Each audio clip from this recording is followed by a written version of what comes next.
We are meeting today with Terike Haapoja and Laura Gustafsson, who are working in a duo, Gustafsson Haapoja. Terike is a visual artist, Laura is a writer. We are talking together at the occasion of the 11th edition of the Fotograf Festival, which will also feature their work, almost 3 hours long video installation called Becoming. That will be also one of the topics of our discussion today. But I think without any hesitation, I would like to jump right into the interview, right into the conversation. We will touch on the topics of what does it mean, what does testimony mean, what vulnerability mean, what multiplicity means to some extent. But I would like to start with the first of the categories or first of the terms that I just mentioned, and that's the notion of testimony. Because the video that I just mentioned, the Becoming, is it features, or it is a result of your meetings with nearly 40 activists, thinkers, artists, carers, and children. And to me, it seems like a massive collection of testimonies that stitch together what, perhaps in line with Sylvia Winter, I would call different genres of being human, like different foundational studies that form and also that inform modes of togetherness, modes of inhabiting the world. And I just wonder, how did you proceed in assembling such an extraordinary group of persons? Like, what was the process of bringing together all these wonderful testimonies? Well, I think first to reference Winter, I think is really nice and fits very well here, because what Winter writes about is that there is in current kind of globalized cosmology, there is this over-representation of man as human, as the figure of human. And this over-representation then shadows of like this Eurocentric, able-bodied, rational,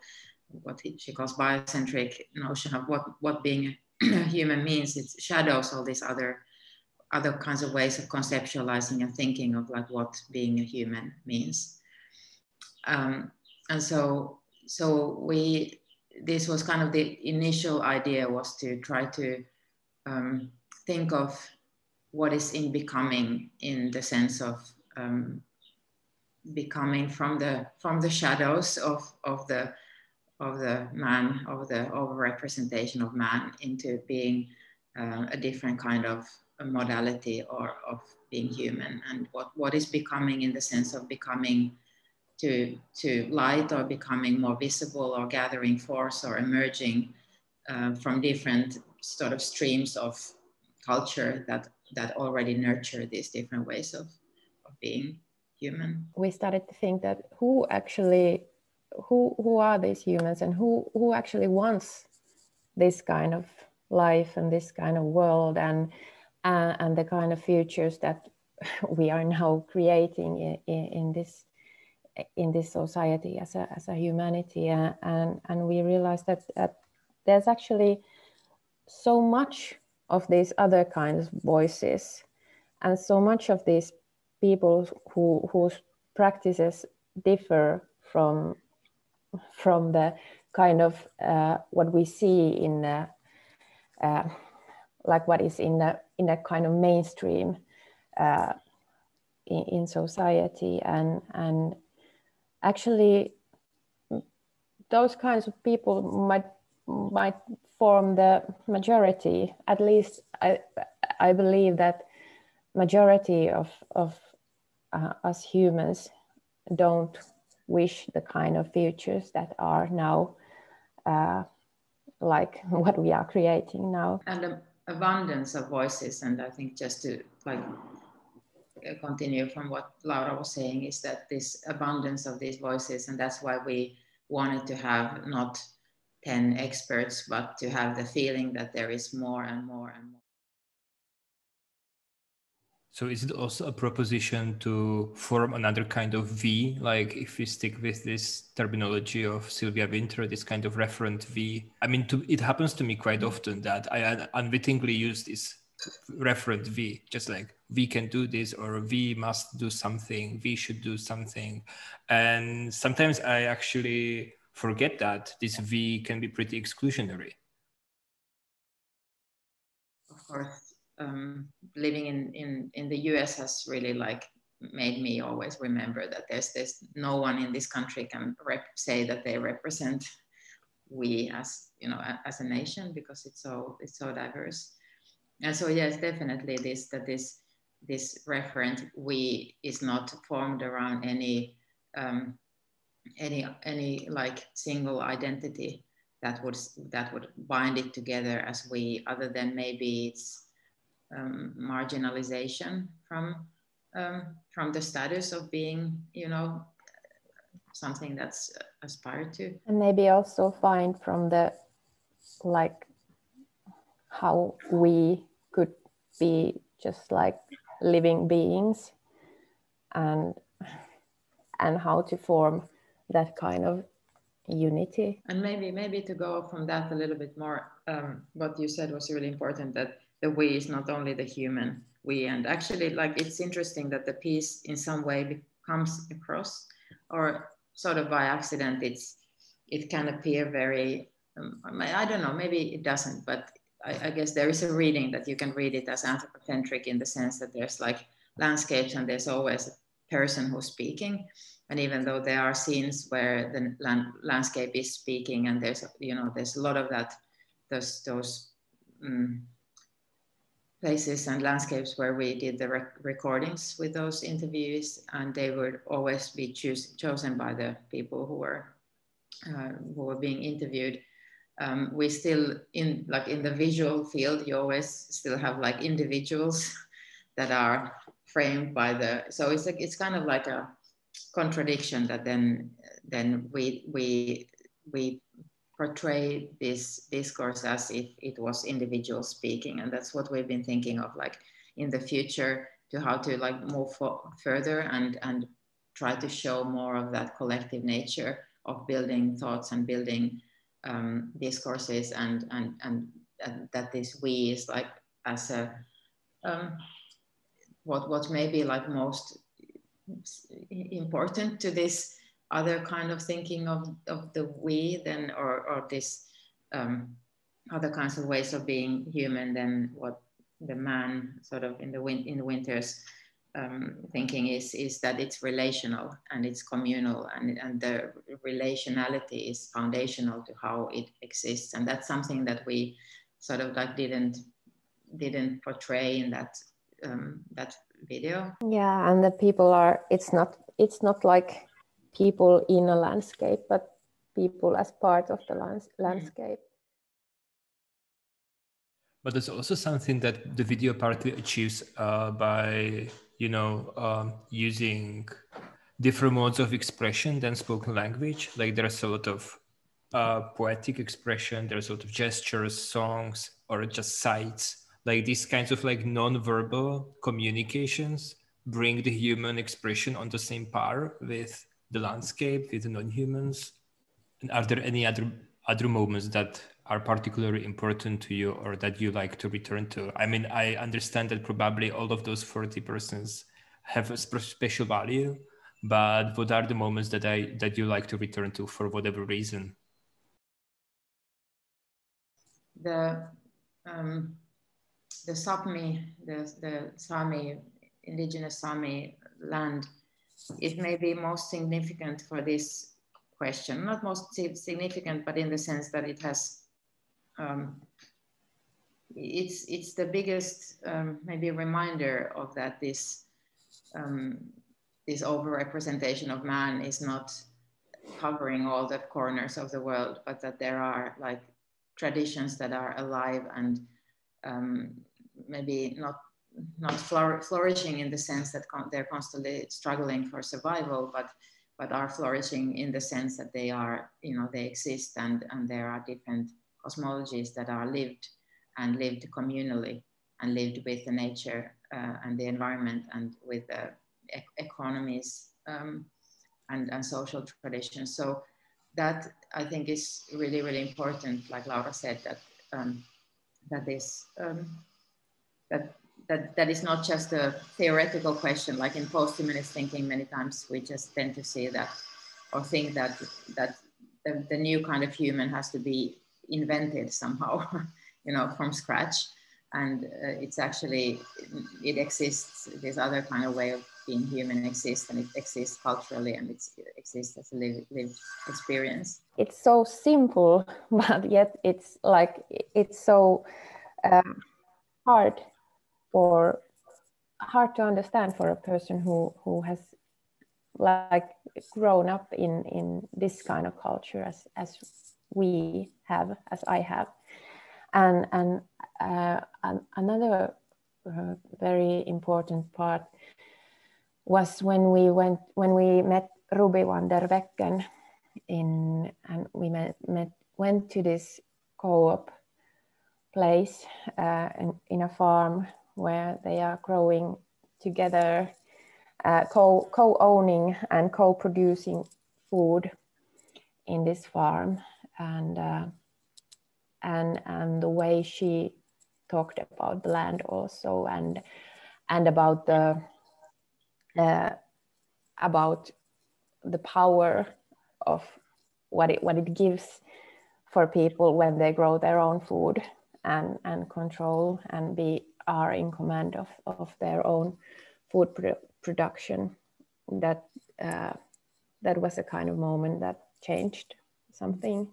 in my thinking.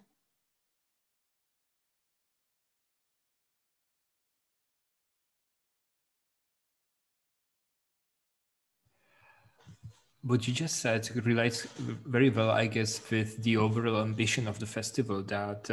it is not that much about speaking too much or speaking too loud, but actually about making a sort of pause for the voices that are usually not heard just because other voices are too loud or speak too often or just can't stop speaking, in a way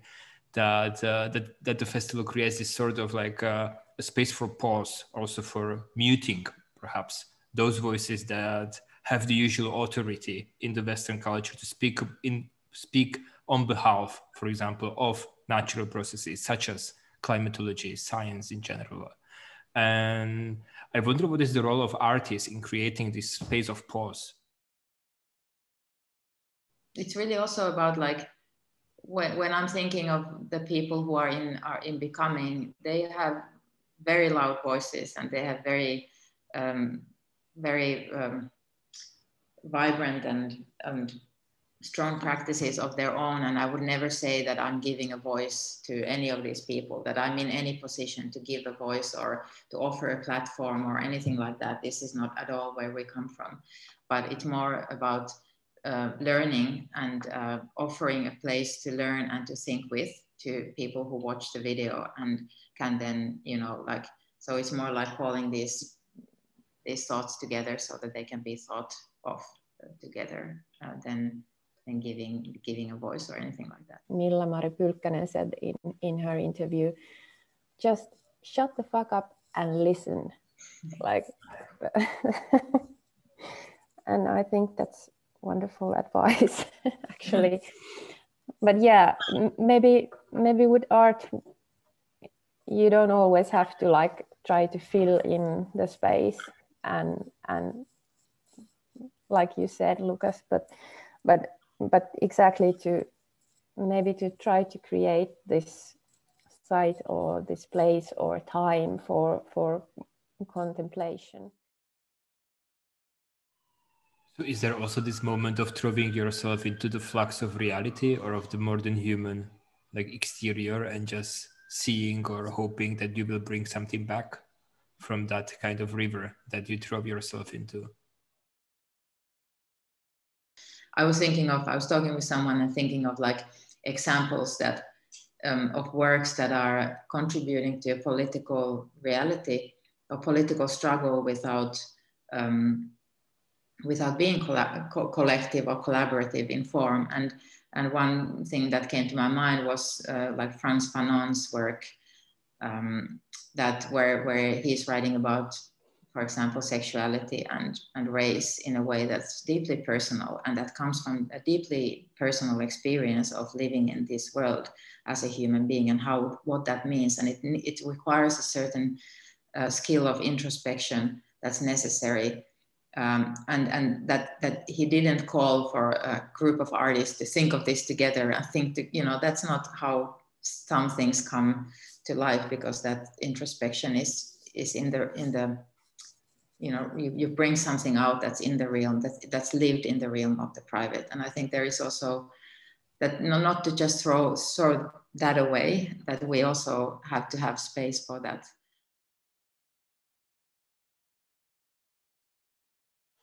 And how does this sort of personal feelings, this introspection, how does that translate into the way you handle, for example, the relation between the humans and the animals and the other non-humans, which is one of the prominent topics of your collective, but also of your individual practice? And I asked that because I see there a possibility of certain project of political solidarity there, like not based on seeing ourselves always as, the agents that are in some kind of relationship of hierarchy towards the non-human reality, but more as seeing ourselves also as a specific species of animals or something, or vulnerable bodies. I was thinking about the humanness in relation to vulnerability, and maybe that's something that should be like more recognized, our animal bodies as vulnerable bodies, and the way we are really dependent on each other and on all life that is here, and maybe the idea of humans as not vulnerable and as very independent and like separate from all other life and all other nature is exactly the thing that is behind all this that we are now doing, when we are causing enormous harm for the planet and for other humans and for other animals and the whole non-human world. So maybe like trying to understand those connections and trying to understand that we too are very, very dependent and vulnerable. What we are doing, which is maybe a little bit different from what is happening in the art scene and cultural scene, where, for example, rights of nature has become, like in the last 10 years, has become really mainstream. I did a project 10 years ago about political representation of non-human animals, and that was a completely off the map topic at that time. Now, any like major biennial is talking about rights of nature, but it's always rights of rivers, and it's these classical examples of Bolivia, Ecuador, and so on. But nobody's working on animal agriculture, and for example, the gag laws that make even journalists going into these kill factories criminalized, And so we don't know that there's not public awareness of this destructiveness of how central animal agriculture is, and how huge kind of biopolitical and environmental and racial violence it's generating. And this is, I think, like it's a real blind spot in our current cultural understanding of where the focus should be. So we talk about indigenous sovereignty and land rights and fossil fuel, getting rid of like post-fossil fuel cultures and so on, but there's not a massive movement to divest completely from animal agriculture and factory farming, which I think would be necessary. And I think there's something that still like has to be worked on, that has to do with gender, how certain animals are so gendered, like you have pigs and chicken and cows that are also mostly female animals. And so there's a lot of gendered violence that is at play in what we think is as a real hard political question. And I think that's also why yeah, why? Because it's such a massively important part of capitalism. You know, it's such a. There's something really difficult in that question to be taken on, and yeah, that maybe that's. It still feels that even if we're working on questions like this, it always comes across as a little bit like people want to talk about other things in our work than this argument, which is actually a really key argument